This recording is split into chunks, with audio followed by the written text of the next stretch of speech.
ఇవన్నీ చూసిన తర్వాత ప్రజలు ఇచ్చిన తీర్పు మీరు చూస్తే అహంకారం, నియంతృత్వం, విచ్చలవిడితనం ఏదంటే అది చేస్తాననుకుంటే ప్రజలు క్షమించే పరిస్థితులు లేరు. అదే ఈరోజు నిరూపించే పరిస్థితికి వచ్చారు.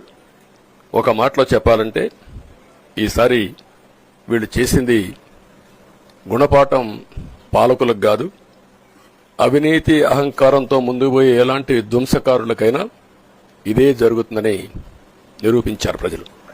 దానికి మనస్ఫూర్తిగా అభినందిస్తున్నా.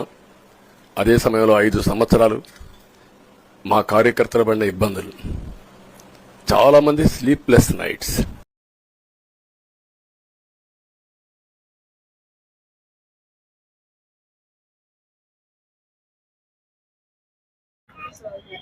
లైక్ చేయండి, షేర్ చేయండి, సబ్స్క్రైబ్ చేయండి.